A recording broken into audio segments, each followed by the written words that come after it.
alors ñu wax ci li nga xamante ne mooy paralysie bi ne ci réew mi ñu gis secteurs yoo xam ne ce sont des secteurs clés bu ci mel ne santé bu ci mel ne li nga xamante ne mooy enseignement supérieur bu ci mel ne justice ña ko ëmb yëpp di ay syndicalistes décréter ay mouvement de grève yoo xam ne c'est simultané alors loolu noonu ban impact la mën a am ci réew mi. waaw déjà loolu da lay woon ne ceux qui sont là au pouvoir xamaguñ ba léegi li leen andi au pouvoir wala boog li seen mission, mais au-delà de la mission mooy fi nga nekk. Mais la vision c'est une projection fi nga bëgg a nekk peut-être en 2029 disons bu ñu kenn andi 2050 kenn falu leen pour 2050 et dans ces conditions je ne pense pas que nit mën leen a renouveler sax ba ñu naan 2030. Donc il faudrait quand même il faut dire les choses telles qu'elles sont parce que nit boo koy raay dans le sens du poil waxoo ko dëgg da nga koy lor en réalité am na ñoo xam ne nag sama maam dafa ma doon am buur day xàmmee ki ko bëgg ki ko bëggal. ñaar mu ne ma képp koo gis bu ñàkkee di daggu ñaam waaw mu ne ma moytul ma ko baadoloo bono ngi noonu mu ne ko mu ne ndax bés bu amee ku ko daggul ku ne doo jot ca la mu yor kon ñun dagguñ ci kenn dañ lay wax li ñu seq ndax loolu la ñu bokk nous avons une obligation de vérité tout simplement vis-à-vis de ces gens-là. Sénégal dañu toog sénégalais yi nee naa dañoo gën a sonn da nga doon booy yi doon yuuxu sax projet man leen projet amul dañ leen di nax ñii dañ leen di nax ba jonn tey ji ñu ci bari ñu ngay jooy ma ne la voilà, y compris même ces gens-là qui nous disaient oui 23 juin gauche-droite, ce sont ces gens-là, les mêmes gens-là qui ont entraîné le Sénégal dans ces conditions-là. Donc comme accès na no fi nak nañu nango constater ndo té ñi nga xamné ñom la Yalla dogal ñu yor le pouvoir, à commencer par Bassirou Diomaye. Je dis au-delà du président de la République du Sénégal, je parle à mon frère Bassirou Diomaye. Autant que Ousmane Sonko, au-delà du Premier ministre, je parle à mon frère comme je parlais à Macky Sall, un peu partout ak fenen. J'appelle le chat. Parce que boko deful bu nit ki jàllee nga wëlbatiku jaan bi jàll nga topp ci di ko wax ju bon amul njariñ pendant que mu ngi mën a changer doxalin nga ko koy wax sénégalais yi sonn nañ ci secteur yëpp yaa ko wax léegi santé bu demee ba feebar kon mbir am na ndax ku feebarati damay ragal ne nga romb fa sant nekk il y a déjà un problème loolu waratu mën a nekk un ministre maa ngi xaw ma bukkal xaw ma nu mu tudd maa ngi dégg son discours un ministre ne parle pas comme ça non un ministre ne parle pas comme ça. Mais lolu da lay won tout simplement problème yi ñu am comme tay bo jëlé affaires étrangères ñaar kan fa tek non seulement amul niveau ñett nga bolé ko intégration africaine ñent ñom ñu jël sénégalais yi seen bop di leen dàq ci seen liggéey kay fu ñu toll bëgg ñoo andi Sénégal bo xamné ñi ñoo fété fé ñi ñoo wété fa ñi ñoo wéx ñi ñoo ñul lolu mo fi amul Sénégal ñun ñëpp ko bokk c'est aussi simple que ça. Pastef moomu ko APR moomu ko PDS moomu ko MJPV moomu ko keneen moomu ko bokk moomel la kon képp koo xam ne da ngay liggéeyal askan bi dans ce sens là nga war a dem mooy comment faire pour que lépp lu nu mën a am mu dem prioritairement et d'abord et avant tout ci sénégalais yi boo ne leen tey sax nañu def un fonds disons comment lancer un fonds vert de souveraineté sénégalais bu ne ko am 1000 francs wala 2000 mu dugal ca képp ku jógati tey ngay lutter sax contre ce qu'on appelle en tout cas le réchauffement climatique, des histoires comme ça da nga gis ne dana am beneen njëriñ boo xam ne ñooñu nga xam ne loolu moo leen yitteel daanaka danañu am alal buñ ci mën a dugal ñaar sénégalais yi faw nga fexe xam ne Sénégal balaa loo mën a def ak ku la mën a jox titre ak lu mu la mën a solal ak lu mu mën a doon ñi nga amal contrat ba 2029 mooy sénégalais yi et d'abord et avant tout sénégalais yi dañoo def investissement ci yow ñun ñëpp tout autant que nous sommes jàngal ñu jur ñu d'abord jàngal ñu yar ñu ba fii nu toll donc il faudrait qu'on soit sérieux dans ce que nous faisons dem de sorte nag bu fekkee ne y a des limites parce que c'est ce qu'on voit un premier ministre parce que lii Ousmane Sonko war a njëkk a xam d'abord autant que le président de la République mooy la diplomatie est la première force d'un gouvernement et même d'un régime.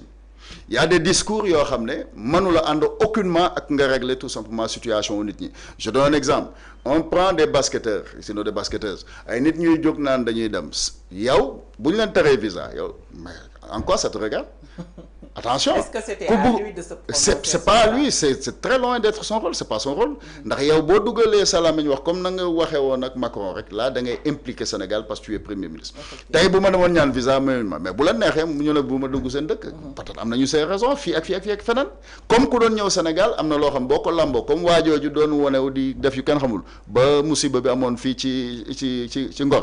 Waaw koku bu doon ñew normalement ñun dañ ko warona téré mu dugg ci réew mi c'était aussi simple que ça. Boba bu ma kenn wax ne Ousmane Sonko la wala Diomaye déedéet dañ ko war a tere parce que ñun xam nañ la cosaan aada ak diine ngor nangul lool kon képp kuy dem foo mën di dem dëkkub jàmbur na nga nangu ne nañ la mën a joxe na kuy ñaan dañ lay may kay wala ñàkk laa may mais yow ma ñaan la may loo ma mara la ça c'est quoi ça faw nga xalaat loolu parce que li tax ma di la ko wax benn sécurité au Sénégal mënuñu am ay plateforme pétrole ak yeneen am askan bi ñun ñëpp lii ñuy wax sa tension yi am maanaam kii bu baax sax amuñu ko ñee yor arme nucléaire yeneen ak yeneen kon ñun beneen posture la ñu war a am boo ñëwee liy dem parlant toujours de ça le MCA tey parlant tout simplement de l'USAID importance impact positif bi mu mën a am au niveau du Sénégal un président bu ñëwee je parle de Donald Trump mu xalaat na da koy dindi peut-être moom moo xam enquête interne ba mu def ba bëgg a def loolu mais il faut t'attendre à ce que demain ñu relancer waat un programme beaucoup plus efficient et beaucoup plus efficace boo xam ne dana la permettre au moins nit ñi waxuñ la yow parce que xëy na yow jàpp nga ci affaire bi téye sa caisse noire ne doo ko bàyyi mais les Sénégalais soxla nañu yoon yu baax comme ni nga xam ne MCA daan na ko def ñeneen ñi soxla nañu tout simplement désenclaver dëkk bi soxla nañu des rapports parce que des Sénégalais sont ailleurs parce que investissement bi ñu ci bëri di dugg si aussi mu ngi jóge bitim réew boo demee nga xajamal suñu digganteeg ñi nu ko saxal je commence par la France parce que gis nga indice bi ñu wane barki démb je commence par la France je commence par les États-Unis je commence juste pour dire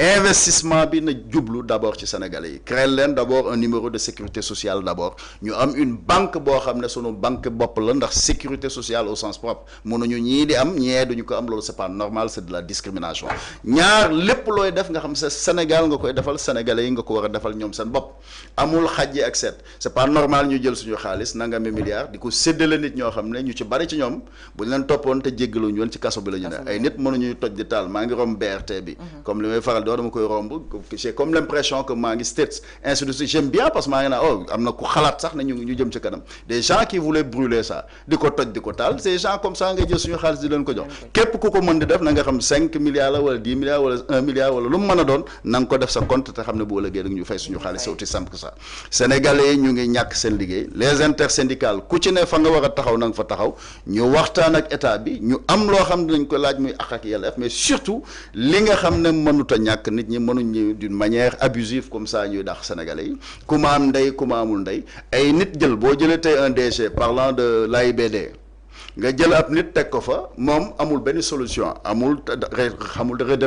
redéploiement xamul tout simplement politique économique entreprise xamul lu mu ñëw toog moom premier réflexe am mooy jël Sénégalais di leen dàq Sénégalais boo ko dàqee muy góor ndax góor baax na jigéen baax na koo mën a dàq non seulement waxuma la kër ga mu yor waaye ay mbokkaat ak ñeneen parce que ñun ñëpp benn la ju c'est noonu la ñuy doxee loolu mooy andiwaat léegi la nga doon waxte danañ ci sori kee naan day jooy ay suukari koor Guy Marius Sagna n'a rien à nous dire nous avons aucune leçon à prendre de Guy Marius Sagna il est un opportuniste c'est pas personnel mais c'est ça la vérité pourquoi je le dis nit mënu fe ne di bërngu biir Sénégal di jooy lu ne nga ne da nga koy kaas pendant ce temps là ba nga ñëwee téye pouvoir ba téye la nga yor ay nit ñu leen di dàq nga ne patus ñaar nga nekk fi ke Ousmane ne la suñu caisse noire dafa aram wëlbati ko téye ko au lieu nga woo ko assemblée nationale ñett mu ne la gis na 1000 milliards xam na ko yor ñu war ko woo tout simplement assemblée nationale yow woowuloo ko ñett rapport d'exécution rapport trimestriel d'exécution budgétaire ñu war ko d'abord présenter Sénégalais mais surtout à travers l'assemblée nationale les parlementaires defuloo loolu nga bëgg ñoo amuser ni ñuy wax ay suukaru koor des histoires comme ça Sénégalais jox nit suukaru koor loolu dara newu ci par contre la jaadool mooy nga jël suñu alal à hauteur de nangami millions ba ñii di wax nangam plus ou moins 50 ou pas yaa ma dégg nga di ko jox ay nit ñoo xam ne ti def ko sax ci maa tey bu doon nit ñoo xam ne dañ ne woon bu ñu ñëwee danañ ko def wala waxuñ ci woon nga ne waxuñ ci woon mais nit ñu ñëw Ousmane Sonko ku ne dégg nga ko li mu fi wax nga wëlbati ko ñëwaat nga loolu day mel ni maa tey tout simplement nga di def kenn mënul jëf nag jël suñu alal boo lebee ba noppi nga jënde ko sa confort yi bopp pour ngeen nekk seen confort askan wi njëkkante ay bus dama leen fekk ñu tàncaloo sama yaram dafay daw sax quoi. C'est le quotidien des Sénégalais. Le quotidien des Sénégalais ñi may gën a yërëm mooy soxna yi ma jigéen ni ko yàlla bindee mais nga bëgg di tàncaloo ki def yi les gens au lieu Macky andi na fi au moins BRT TER au lieu que ces gens là mën a xalaat comment faire tey ba andi au moins tramway ci biir dëkk bi booy waxtaan du point de vue technique ak les services qu'il faut yeneen ak yeneen xëy na mënoon nga am équipe bu mën a waxtaan loolu ak les chinois ak nangam boo demoon Japon mën nga tey nga équiper tout le gouvernement en Toyota wala xam nga free marketing ainsi de suite mais Toyota ainsi de suite mais juste pour dire sénégalais yi de jour en jour et quotidiennement malheureusement mbir mi day gën di métti ci ñoom il faut dire les choses telles qu'elles sont pendant ce temps là nag politicien mooy nañu faloog fa nu falu je commence d'abord par la visite du président à Saint-Louis comment le président peut se développer peut se déplacer ay nit dans son protocole ñu di ko nangul ñu ne diw lay recevoir rek diw déedéet Un président de la République, du président, d'autant plus que Bassirou Diomaye n'est plus membre du PASTEF, il n'est plus membre du secrétariat, donc moom na xam ne askanu Sénégal moo ko fal lépp lu ndoy ji seex day nangoo tëddee njaaxal ñaay c'est aussi simple que ça. bañ a topp ñu def benn erreur boo xam ne tey au niveau de l'Assemblée nationale ñoom ñoo waroon a woo tey ñii parce que boobaak léegi rapport d'exécution budgétaire ñu di tëdd kon bu ñu toogoon depuis booba ba léegi ñu ñëw ñu ne la alors nous sommes en banqueroute lan la ñuy wax lan la ñuy dañuy croiser les bras donc munoo def loolu pendant tout ce temps là tu viens en dernière minute nga yëkkati bëgg ñoo saxal benn affaire ñu ne ci commentaire ci ay kayitu kese dans l'exécution au sens propre du terme on voit quotidiennement sénégalais seen dund day gën di dégradé wu nit ñi les conditions de transport les conditions nit ñi jaaxle ñii di daw nit ñi mënuñu am liggéey mënuñu am sécurité parce que ça fait partie de la sécurité mais jëlay nit di leen dàqe nu la neexee jëpp tey secteur boo dem pratiquement ñu ngi grève il faudrait tout simplement que gouvernement bi en tout au sens propre du terme jéem a gis solution te solution bi mooy xam d'abord la première force d'un gouvernement c'est la diplomatie il faut que Ousmane apprenne à parler aux gens c'est aussi simple que ça boo ko deful ça va aller de mal en pire et malheureusement ñoom Macky ba nuy joxoñ baaram Macky moo leen di gën demin boo lëggee bu ñu deful ndànk yéenewu ma leen ko waaye dëgg yàllaa ko moom dëgg yàllaa ko moom alors ba tey ñu wax ci ba tey secteur de la justice ak yi nga xamante ne yaa ngi wax léegi le cas Akhenaton mu mel ne gis nga tey ji ñu bëri sax jàpp nañ ne su doon dafa féetewoo ci beneen camp bu dul ñu nekk jamono ji ci nguur gi daañu ko làq jant bi mais gis nga ni mu demee pendant ce temps ñu jël ñoo xam ne peut-être ay délit sax ñu bëri jàpp nañu ne du ay